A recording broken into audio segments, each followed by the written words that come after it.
Okay, today we have Joe Callahan's 4th Gen Camaro. And this is very much so a cheap, gutted, don't BS me style build. And his goal was just crack off a high 9 with this thing and all of the parts conglomerate that it has. So it is is it a 10 bolt? I think it's a 10 bolt, guys. He might have swapped the rear. We had it on the dyno not that long ago, and they never put, he or they, or whoever, never put diff fluid in it. So the diff locked up, a couple hits in, and he made some adjustments and other homework that I sent him home with, and he brought it out this time.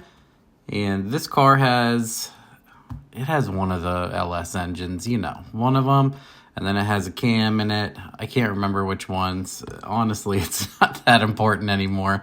It has a VS Racing 7875 Gen 2 billet, I believe, with the V-band inlet, so it has a slightly smaller turbine. TH400, Terminator X-Max, stock drive-by-wire, throttle body, looks like a 3-inch intercooler and all the other goodies. He had SCP Snake Eater 1000s or 1500s. I can't remember exactly which ones either. So this was an interesting thing. He also had muffler on his wastegate there to try to keep it as he built this car to try to make it really quiet, full tailpipe, everything else. He even put a high flow cat on it and a bunch of other things.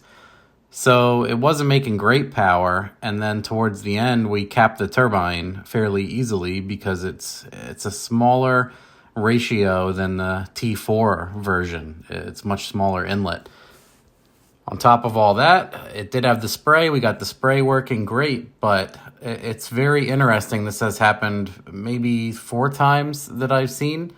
There's the horsepower limit on the turbo, and if you spray, you're going to make the same or less depending on how much you spray, just because simply the engine cannot get the exhaust out of the turbo's exhaust. It's backing up. So this thing, if you turn the boost way down, it would make about 130 rear wheel on a 42 jet. And if you turned it up, it could make 630 without pushing it too hard. We did make like 689, really leaning on it just for fun to see if we could get that 700 knock out of it. But yeah, so if you turn it to 630 and spray it, it would make roughly 630. And yeah, again, back and forth there. So other than that, it did really good. A hilarious thing that happened was it sucked wire loom. People are going to be like, oh, wiring. We thought it was wiring at first. But it pulled the loom. He just had the loom on there loosely. He had the wires and everything zip tied. But from working on stuff there, he didn't have the loom secured. So it sucked up the loom and it bashed up the turbo. But we had already made pulls before that, and we made pulls after that, and it didn't lose any power. So it's another way you can see that it's the turbine limiting it. It took significant damage to the compressor side, and it made the same power. Also, the spray was working great with the dry kit, and then, man, we had another one.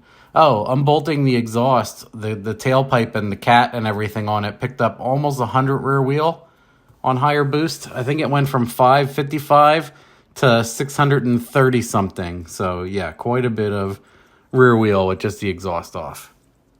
Thanks for listening to my TED Talk. Have a good day. Bye.